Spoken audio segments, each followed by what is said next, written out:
जो भी मजदूर आपके साथ खड़े हो उसको अगर नौकरी से हटा दे वैसे संस्थान, तो वैसे में क्या करेंगे? अगर उनको नौकरी से हटा देगा तो नारायणपुर माल गोदाम में ताला लगाएंगे जाकर के अकेले।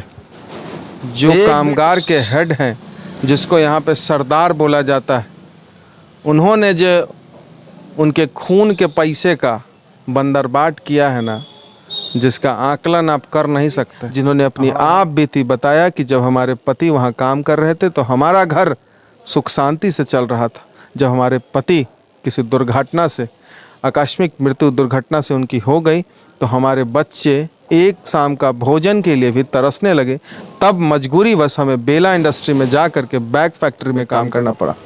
ये एक ऐसी घटना हमें सुनने को मिला कि हमारे पूरे जीवन को झकझोर दिया और हमें लगा कि हमें अपनी ईमानदारी, राजनीति की ईमानदारी, हमें कामगारों की सेवा करनी चाहिए और सड़क से सदन तक की इनके आंदोलन को देश के प्रधानमंत्री तक पहुंचाने। हमने आरटीआई मारा है, किया है लेबर कमिश्नर साहब को कि पूरे मुजफ्फरपुर में माल गोदाम से लेके बेला इंडस्ट्री तक में कितने रजिस्टर्ड कामगार हैं।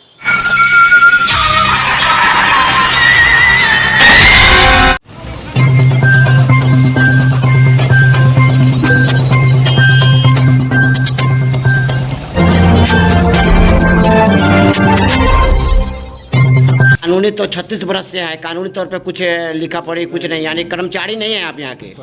36 बरस से काम कर रहे हैं। यहाँ पर जितने लोग हैं यहाँ पर जो काम कर रहे हैं, किसी को अस्थायी नौकरी है कि नहीं, किसी को सरकारी नौकरी है कि नहीं, प्राइवेट नौकरी है कि नहीं, किसी नौकरी, कोई नौकरी नहीं, प्राइवेट नौकरी भी नहीं है। यानी जब चाहे तब ठेकेदार यहाँ से हटा सकता है। जी हटा सकता है। रेलवे का काम कर रहे हैं जबकि आप काम तो ठेकेदार करवा रहा है, लेकिन यहाँ ठेकेदारी लाइन काम होता है। क्या नाम हुआ ठेकेदार का? ठेकेदार का नाम हुआ बिंदेश्वर पासवान।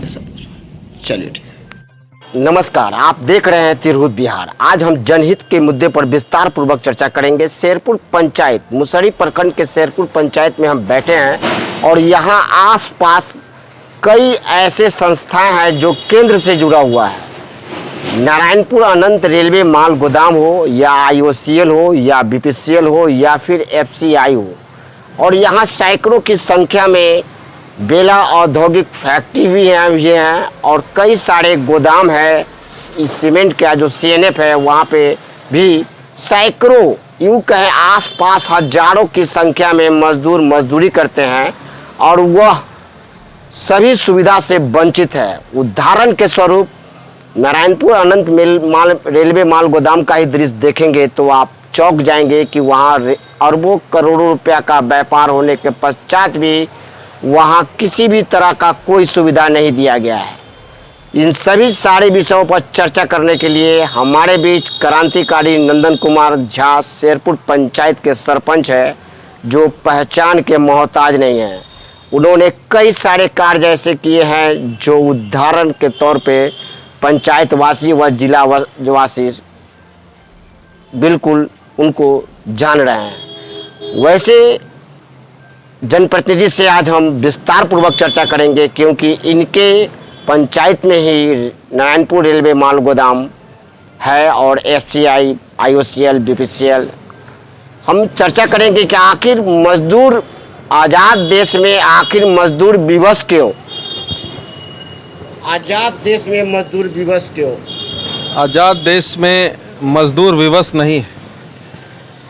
मजदूरों को उनकी आर्थिक मजबूरी ने विवश रखा है।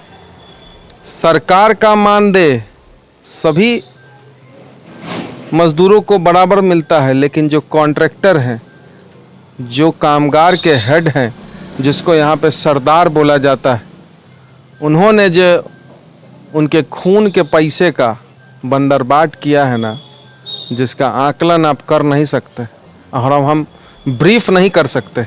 पिछले 40 सालों से माल गोदाम में जो बुजुर्ग से हमारी मुलाकात हुई, जो माताओं से हमारी बात हुई, जो हमारे भाई लोग हमें बताएं कि किस प्रकार मात्र 1.5 रुपया में, 1 रुपया 50 पैसा में 70 केजी 50 केजी का बैग सीमेंट का हम रेलवे पॉइंट से ट्रक पे लोड करते हैं। अब सोचिए, एक मानव एक 10 केजी का गेहूं का पैकेट उठाने में आम आदमी की हालत ख़राब हो जाती है। एक आर्थिक कमज़ोर इंसान जो कामगार बनता है, जो पूरे मुजफ्फरपुर का भार अपने कंधों पे, अपने माथों पे ढोता है, देश की भार मजदूर, पूरे देश की, उनके साथ यहाँ पे भेदभाव किया जाता है। मात्र 3200 में, मात्र 2800 में, 3200 में 1500 स्क्वायर फीट गिट्टी एम्प्टी कराया जाता है सरदारों के द्वारा। 1.5 रुपये प्रति बैग दिया जाता है, खाद का हो या सीमेंट का हो, कोयला का हो।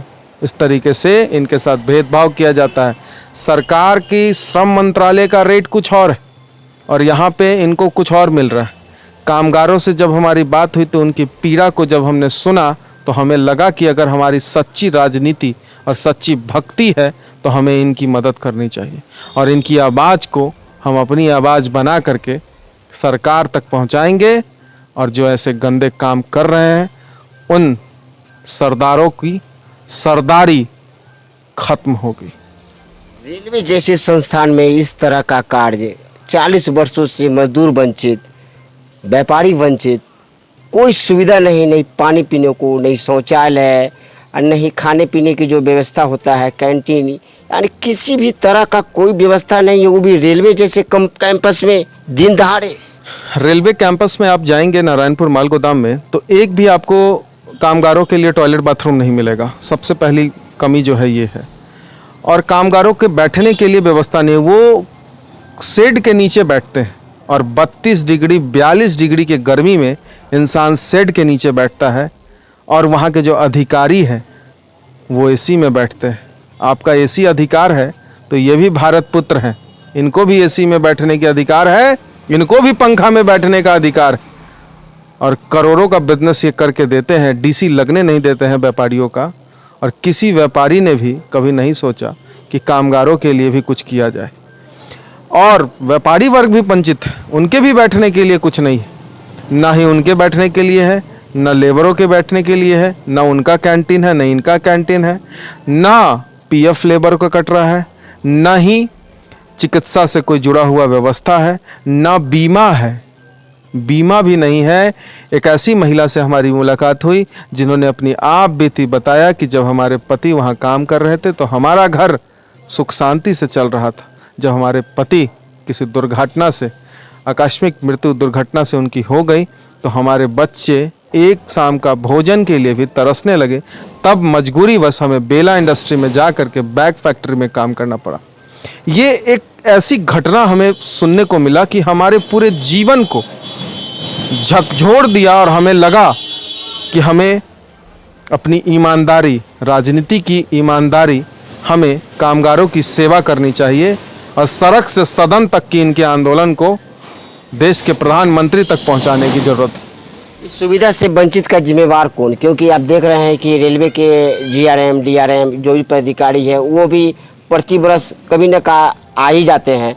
वो भी आश्वासन देते हैं कि कई तरह का सुविधा को अमल में लाया जाएगा, लेकिन आज 40 वर्ष के बाद भी जस का तस इसी तरह। इसके सारे सिस्टम जिम्मेवार है। रेलवे के पदाधिकारी, यहाँ के सरदार, लेबर हेड जो हैं। हमारी यही रिक्वेस्ट है सरकार से, अविलंब इसकी जांच की जाए और जो यहाँ के रजिस्ट्रेशन कॉन्ट्रैक्टर हैं, रजिस्टर्ड कॉन्ट्रैक्टर, उसकी कॉन्ट्रैक्ट कैंसिल की जाए। हमने ट्रेड यूनियन भारत सरकार से भी बात किया और वो अगले वीक मुजफ्फरपुर आ रहे हैं और हमारे साथ उनकी मीटिंग है और हमने उनको कहा कि मुजफ्फरपुर में 3000 नारायणपुर माल गोदाम में कामगार हैं। मजदूर की लड़ाई लड़िएगा क्या? अरे मजदूर की लड़ाई अगर नहीं लड़े तो किसकी लड़ाई लड़े? आसपास बेला औद्योगिक क्षेत्र भी है, वहाँ भी मजदूर की यही स्थिति है। हमने आरटीआई मारा है, किया है लेबर कमिश्नर साहब को कि पूरे मुजफ्फरपुर में माल गोदाम से लेके बेला इंडस्ट्री तक में कितने रजिस्टर्ड कामगार हैं अनरजिस्टर्ड जो कॉन्ट्रैक्ट बेस में काम कर रहे हैं, उनको अगर आप काम दे रहे हैं तो उनको रजिस्ट्रेशन क्यों नहीं मिल रहा है? आखिर उसको रजिस्टर्ड क्यों नहीं किया जा रहा है? जब आपके पास काम है तो उनको रजिस्टर्ड किया जाए, उनका पीएफ काटा जाए, उनको चिकित्सा से जोड़ा जाए, उनको हेल्थ इशू बनाया जाए, उनका बीमा किया जाए। आखिर अगर कोई बड़ा ही एक्सीडेंट हो जाएगी और उसकी मृत्यु हो जाएगी तो इसका जिम्मेवार कौन बनेगा? रेलवे? सरदार 2-3-4 लाख रुपया दे देगा, 1 लाख रुपया दे देगा और कहेगा कि तुम मैनेज कर लो। ऐसा भी होता है, हुआ है, इसकी प्रमाण हमारे पास है, जो हम भारत सरकार तक भेजेंगे, गृह मंत्रालय को देंगे और श्रम मंत्रालय को देंगे और बताएंगे, शहर के डीएम साहब से भी मिलेंगे और ये सारी बात को अवगत कराएंगे। आप तो मजदूर के साथ खड़े हो जाएंगे, मजदूर सामने आने को तैयार नहीं, उसका भी दाल रोटी है, नौकरी से हटा देगा, वो इस सब में कहाँ पड़ने वाले हैं? मजदूरों को हम वैसे राजनीति कार्य नहीं करते हैं कि हम आंदोलन पर बैठ जाएं और धरना प्रदर्शन करें। हमारा लड़ाई कलम से होता है, हम कलम के क्रांतिकारी हैं, हम कलम की क्रांति करते हैं।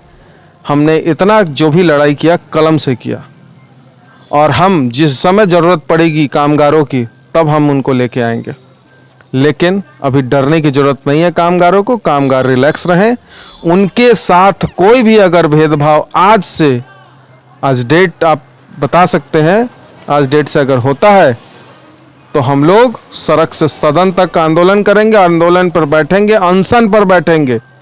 अगर ऐसा कोई कॉन्ट्रैक्टर उसको डराने का काम करता है, धमकाने का काम करता है तो मैं उस पर एफआईआर करूंगा और उसे जेल भेजने का काम सरकार करेगी। आपके पंचायत के भी कई मजदूर हैं? जी, हमारे पंचायत के बहुत सारे हमारे युवा भाई हैं जो वहाँ कामगार हैं। बेला के हमारे कामगार भाई हैं, बेला के हो गए, दिघरा के हो गए, शेरपुर के हो गए, सुस्ता के हो गए, रहुआ के हो गए।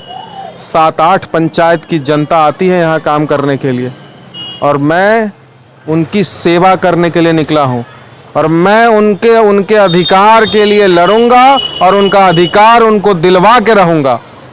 विधायक तो कर नहीं पाते हैं, जनप्रतिनिधि कोई कर नहीं पाते हैं। आप तो एक शेरपुर पंचायत के एक सरपंच है, आप पर लोग कैसे? नहीं, विश्वास करने के लिए मैं नहीं कह रहा, आपका बात कहना है विधायक की। ये सारे काम जो हमने किया है, इंटॉक्सिकेशन फ्री पंचायत, नशा मुक्त पंचायत बनाना, ये काम एक विधायक का है, एक सांसद का है। बिजली DS2 से DS1 करना, 1.5 लाख उपभोक्ता जो DS2 में थे, 16 पंचायत की जनता को हमने 6 रुपया 22 पैसा से 3 रुपया 22, ये काम विधायक का था, ये काम सांसद का था। लेकिन लैक ऑफ टाइम, सांसद और विधायक के पास टाइम नहीं है, इसके लिए वो कर नहीं पाते हैं।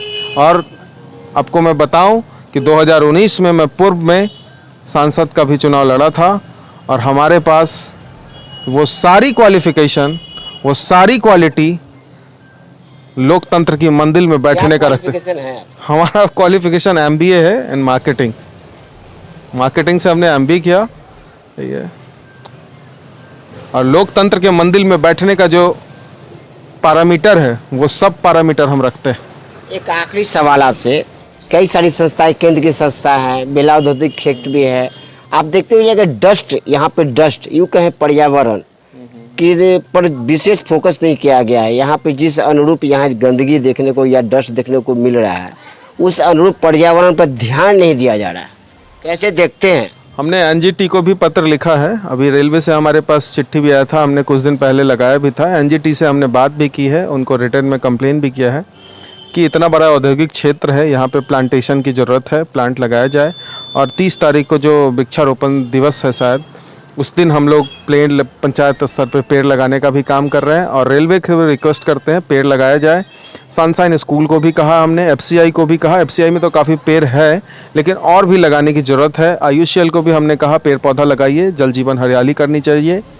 और BPCL को भी हमने कहा पेड़ पौधा लगाया जाए। और भी बहुत सारे समस्याएं हैं जो कामगारों का हम लोग समझ रहे हैं, हमारी टीम समझ रही है, हमारे जो भी लोग हैं वो समझते हैं, फिर पूरा अध्ययन करते हैं, फिर RTI के माध्यम से जानकारी प्राप्त करते हैं, फिर उसके बाद इस आंदोलन को हम लोग करते हैं। सारी जानकारी हमारे पास प्राप्त हो चुकी है। जब ज़रूरत होगा हम डीएम साहब के साथ बैठेंगे और सारी जानकारी को अवगत कराएंगे कि पिछले 40 सालों से नारायणपुर माल गोदाम में किस तरीके से काला मतलब ब्लैक स्पॉट है, जिसको बोलते हैं काला धब्बा, जो कामगारों का खून चूसकर इमारत बना करके अपने आप को कहती है कि मैं सरदार हूं। सरदार तुम नहीं हो, तुम सरदार नहीं हो, तुम क्या हो वो तुम स्वयं जानते हो। एक आखिरी सवाल, आपके आंदोलन में जो भी मजदूर आंदोलन नहीं कहीं उसके हक दिलाने में जो भी मजदूर आपके साथ खड़े हो, उसको अगर नौकरी से हटा दे वैसे संस्थान, तो ऐसे में क्या करेंगे? अगर उनको नौकरी से हटा देगा तो नारायणपुर माल गोदाम में ताला लगाएंगे जाकर के अकेले। एक भी ट्रक और ट्रैक्टर इसके लिए हमें जेल जाना पड़े या हमें फांसी पर चढ़ा दिया जाए। अगर हमारे कामगार भाइयों के साथ उनको डराने का काम करेंगे तो नारायणपुर माल गोदाम पर जा करके लिंक का ताला लगाएंगे और वो सब काम करेंगे, चरणबद्ध तरीके से करेंगे और सरकार से बात करेंगे कि इस तरीके से कामगारों को डराया जा रहा है। एफआईआर करेंगे उसके ऊपर और मैं खुद एफआईआर करूंगा। आप सुन रहे थे किस तरह से शेरपुर पंचायत के क्रांतिकारी नंदन कुमार झा बेबाक होकर मजदूर के पक्ष में खड़े होते हुए दिख रहे हैं और ये आश्वासन भी दिए हैं कि आगे चलकर बहुत सारे कार्य ऐसे किए जाएंगे जो मजदूर के हित के लिए होगा। कई सारे कार्य ऐसे भी उदाहरण के तौर पे देखे होंगे कि किस तरह से उन्होंने अपने बल पे, कलम के बल पे कहें तो कई सारे कार्य जो किए हैं वो काफ़ी अनोखा रहा है, औरों से अलग रहा है, इनकी अपनी पहचान है। हम पहले भी नारायणपुर अनंत रेलवे का कवरेज किए थे, उसमें मैंने आपको बारीकी से दिखाया था कि किस तरह से वहाँ पे मजदूर विवश हैं। आज़ादी के इतने वर्षों के पश्चात भी वह आश्चर्य का विषय है, वह भी रेलवे जैसे परिसर में आसपास के भी क्षेत्र में मजदूर काम करते हैं। उन सभी के बारे में विस्तार पूर्वक चर्चा किए। अब देखना यह है कि आगे शेरपुर पंचायत के क्रांतिकारी नंदन कुमार झा मजदूर के लिए क्या करते हैं। हम लगातार आपको कवरेज करते रहेंगे। वीडियो अच्छा लगे तो लाइक शेयर सब्सक्राइब अवश्य करें। आप देख रहे थे तिरहुत बिहार दीपक पटेल के साथ। अपने सपनों की आशिया को दे एक नई पहचान मां भवानी डेकोर प्राइवेट लिमिटेड के साथ, जो है ऑथराइज्ड डिस्ट्रीब्यूटर ऑफ कजारिया। देश की मिट्टी से बनी टाइल से देश को बनाते हैं। और जहां मिलती है सभी प्रकार के Indian and imported granite, marble, sanitary एवं कोटा स्टोन का अनोखा एवं आकर्षक संग्रह। मां भवानी डेकोर प्राइवेट लिमिटेड मतलब a complete floor solutions. New 0 mile Dadar road Muzaffarpur. Call 9934753111।